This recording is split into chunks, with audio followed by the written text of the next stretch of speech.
출애굽기 24장. 그러고 나서 주께서 모세에게 말씀하셨습니다. 너와 아론과 나답과 아비후와 이스라엘의 70명의 장로들은 여호와께 올라와 멀리서 경배하여라. 그러나 모세만 나 여호와에게 가까이 오고 다른 사람들은 가까이 와서는 안 된다. 백성들이 함께 올라와서는 안 된다. 모세는 백성들에게 가서 여호와의 모든 말씀과 율법을 전했습니다. 그들은 한 목소리로 대답했습니다. 여호와께서 말씀하신 모든 것대로 우리가 하겠습니다. 그러자 모세는 여호와께서 말씀하신 모든 것을 기록했습니다. 모세는 다음 날 아침 일찍 일어나 산자락에 제단을 쌓고 이스라엘의 12지파를 나타내는 돌기둥 12개를 세워 놓았습니다. 그러고 나서 모세는 이스라엘 젊은이들을 보내 번제를 드리게 하고 여호와께 어린 소들을 화목제로 드리게 했습니다. 모세는 그 피의 절반을 가져다가 대접에 담고 남은 절반은 제단에 뿌렸습니다. 그렇습니다. 그러자 백성들은 여호와께서 말씀하신 모든 것대로 순종하겠습니다 라고 대답했습니다. 또 모세는 피를 가져다가 백성들에게 뿌리며 이것은 여호와께서 이 모든 말씀에 따라 너희와 세우신 언약의 피다 라고 말했습니다. 모세와 아론, 나답과 아비후, 이스라엘 70명의 장로들은 올라가 이스라엘의 하나님을 보았습니다. 그분의 발 아래에는 하늘처럼 맑은 사파이어로 된 바닥 같은 것이 깔려 있었습니다. 그러나 하나님께서는 이스라엘 백성들의 지도자들에게 손을 대지 않으셨습니다. 그들은 하나님을 보기도 했고 먹고 마시기도 했습니다. 여호와께서 모세에게 너는 산으로 내게 올라와서 여기 있어라. 내가 백성들을 가르치려고 쓴 돌판, 곧 율법과 계명을 쓴 돌판을 내게 주겠다. 내가 그들을 가르치도록 하여라 라고 말씀하셨습니다.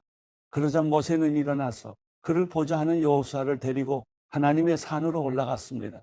모세는 장로들에게 우리가 돌아올 때까지 여기서 우리를 기다리라. 보라, 아론과 훌이 너희와 함께 있을 것이니 누구에게 무슨 일이 생기면 그들에게 가서 상의하도록 하라 라고 했습니다. 모세가 산에 올라갔더니 구름이 산을 덮었고 여호와의 영광이 시내 산 위에 있었습니다. 그 구름은 6일 동안 산을 덮고 있었습니다. 그리고 7일째 되는 날에 여호와께서 구름 속에서 모세를 부르셨습니다. 이 여호와의 영광이 이스라엘 자손들에게는 산 꼭대기에서 타오르는 불처럼 보였습니다. 그때 모세는 계속해서 산으로 올라가 그 구름 속으로 들어갔습니다. 그리고 그 산에서 40일 밤낮을 지냈습니다. 출애굽기 25장. 여호와께서 모세에게 말씀하셨습니다. 이스라엘 백성들에게 말해 내게 예물을 가져오라고 하여라. 차원에서 예물을 드리려고 하는 모든 사람에게 너희가 내 예물을 받아와야 할 것이다. 너희가 그들에게 받아올 예물들은 금, 은, 청동, 청색시, 자주색시, 홍색시, 고운배시, 염소털, 붉게 물들인 순양 가죽, 해달 가죽, 시띠나무, 등잔류, 기름 부을 때와 분향할 때 쓰는 향료들, 고마노, 해복과 가슴뼈에 붙이는 그 외의 보석들이다. 그리고 그들이 나를 위해 성소를 만들게 하여라. 그러면 내가 그들 가운데 살 것이다. 내가 너희에게 보여줄 도안에 따라 틀림없이 이 장막과 그 모든 기구들을 만들어라. 그들로 하여금 시띠나무로 궤를 만들게 하여라. 길이가 2.5규빗, 너비가 1.5규빗, 높이가 1.5규빗이 되게 하여라. 안팎을 다순금으로 씌우고 가장자리 금태를 둘러라.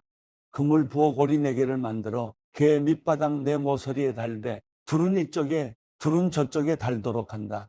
또 시띠나무로 장대를 만들어 금으로 씌우고 궤 양쪽에 달린 고리에 이 장대를 끼워 운반하도록 한다. 장대는 이 궤의 고리에 끼워 놓고 빼지 마라. 그러고 나서 내가 너희에게 줄 증거판을 궤 속에 넣어라. 순금으로 속죄 덮개를 만들되 길이는 2.5규빗, 너비는 1.5규빗으로 하여라. 덮개 끝에는 금을 망치로 두들겨 그룹 2개를 만들되 한 그룹은 이쪽 끝에 또 한 그룹은 저쪽 끝에 두어라. 곧 그룹을 덮개의 한 끝에 두고 덮개와 한 덩어리로 만들어라. 그룹은 날개가 위로 펼쳐져 있어 날개로 덮개를 가리게 하고 둘이 서로 얼굴을 마주하되 덮개를 바라보게 하여라. 덮개를 궤 위에 덮고 내가 내게 줄 증거판을 궤 속에 넣어 두어라. 거기에서 내가 너와 만날 것이요 증거궤 위에 놓여 있는 두 그룹 사이 덮개 위에서 내가 이스라엘 자손을 위해 내게 준 계명에 대해 내가 모든 것을 너와 말할 것이다. 또한 시띠나무로 상을 만들되 길이는 2규빗, 너비는 1규빗, 높이는 1.5규빗이 되게 하여라. 그리고 상을 순금으로 씌우고 가장자리에 금테를 둘러라. 또 상 가장자리에 한 뼘 너비의 틀을 만들어 대고 그 틀에도 돌아가며 금테를 둘러라. 상의 고리 4개를 만들어 상다리 4개가 붙어있는 네 모퉁이에 달아라. 그 고리들을 가장자리 틀에 붙여 상을 운반할 장대를 거기에 끼울 것이다. 장대는 시띠나무로 만들어 금으로 씌워라. 이것으로 상을 운반한다. 그리고 그 접시와 숟가락과 덮개와 붓는 대접을 만들되 순금으로 만들어야 한다.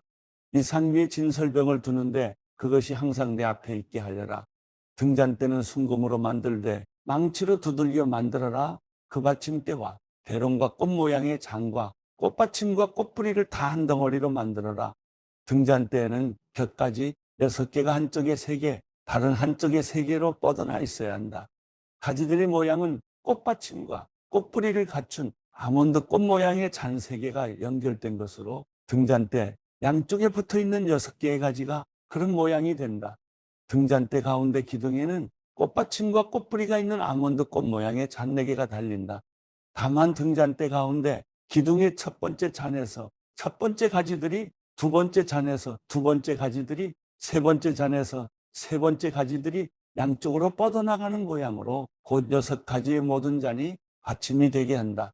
잔과 가지는 모두가 등잔대와 한 덩어리가 되게 순금을 두들겨 만든 것이어야 한다. 그러고 나서 등잔대에 등잔을 7개를 만들고 불을 붙여 주위를 밝히도록 하여라. 불 끄는 집게와 그 접시도 순금으로 만들어야 할 것이다. 이 등잔대와 이 모든 부속품을 순금 1달란트로 만들어라. 너는 이것들을 산에서 내게 보여준 모형대로 만들도록 하여라. 마가복음 16장. 안식일이 지난 뒤 막달라 마리아와 야고보의 어머니 마리아와 살로메는 예수의 시신에 바르려고 향품을 사두었습니다. 그 주가 시작되는 첫날 이른 아침 해가 막 돋을 때 여인들은 무덤으로 가고 있었습니다. 그들이 서로 말했습니다. 무덤 입구에 있는 돌덩이를 누가 굴려줄까? 그런데 여인들이 눈을 들어보니 돌덩이가 이미 옮겨져 있었습니다. 여인들이 무덤에 들어가 보니 흰옷 입은 한 청년이 오른쪽에 앉아 있었습니다. 그들은 깜짝 놀랐습니다. 그러자 그가 말했습니다. 놀라지 말라. 십자가에 못 박히신 나사렛 예수를 찾으러 온 것이 아니냐? 예수께서는 살아나셨다. 이제 여기 계시지 않는다. 여기 예수를 눕혔던 자리를 보라. 자, 이제 가서 그분의 제자들과 베드로에게 전하라. 예수께서 너희보다 앞서 갈릴리로 가실 것이며 그분의 말씀대로 거기서 너희가 예수를 보게 될 것이다. 여인들은 넋을 잃고 벌벌 떨면서 무덤에서 도망쳐 나왔습니다. 너무나 무서워 아무에게 어떤 말도 할 수가 없었습니다. 예수께서 그 주가 시작되는 첫날 이른 아침 부활하셔서 맨 처음으로 막달라 마리아에게 나타나셨습니다. 막달라 마리아는 전에 예수께서 7 귀신을 쫓아주신 여인입니다. 그녀는 전에 예수와 함께 지내던 사람들에게 가서 전했습니다. 그들은 슬피 울며 통곡하고 있었습니다.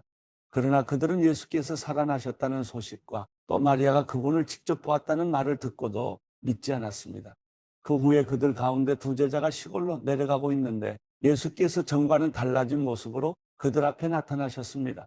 이들은 다른 제자들에게 돌아가 이 사실을 알렸지만 이번에도 제자들은 믿지 않았습니다. 나중에 예수께서 11 제자들이 음식을 먹고 있을 때 그들에게 나타나셔서 그들이 믿지 못하는 것과 마음이 굳은 것을 꾸짖으셨습니다.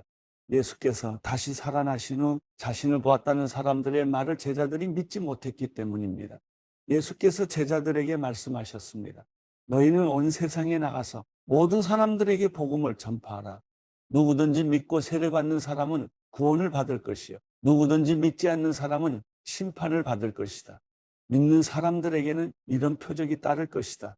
그들은 내 이름으로 귀신을 내쫓고 새 방언으로 말하며 손으로 뱀을 집어들고 독을 마셔도 아무런 해를 받지 않으며 아픈 사람들에게 손을 얹으면 병이 나을 것이다. 주 예수께서 그들에게 말씀하신 후에 하늘로 들려 올라가셔서 하나님의 오른편에 앉으셨습니다. 그리고 제자들은 곳곳에 다니면서 복음을 전파하는데 주께서 그들과 함께 일하시고 표적들이 나타나게 하셔서 그들이 전하는 말씀이 사실임을 확증해 주셨습니다.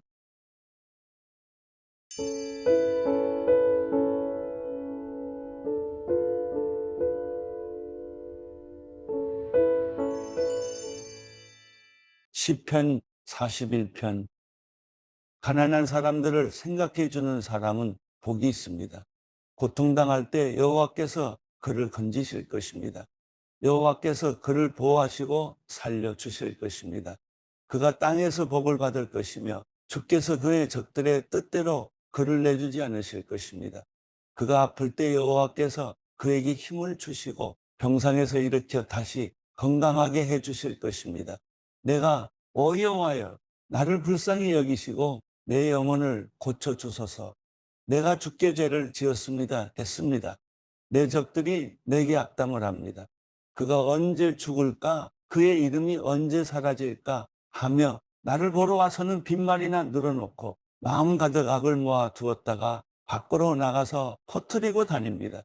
나를 미워하는 사람들이 모두 합심해 나를 두고 수군거리고 어떻게 하면 나를 해칠까 계획을 세우면서 그가 몹쓸 병에 걸려서 자리에서 다시는 일어나지 못할 것이다라고 합니다. 내가 믿던 가까운 친구, 내 빵을 나눠 먹던 그 친구조차 나를 대적해 발꿈치를 들었습니다. 그러나 여호와여 내게 자비를 베푸소서. 나를 일으켜 내가 그들에게 갚아주게 하소서. 주께서 나를 기뻐하시는 줄 내가 압니다. 내 적들이 나를 이기지 못하기 때문입니다. 내 진실함을 보신 주께서 나를 붙드시고 주의 얼굴 앞에 영원히 세우십니다. 이스라엘의 하나님 여호와를 영원부터 영원까지 찬양합니다. 아멘, 아멘.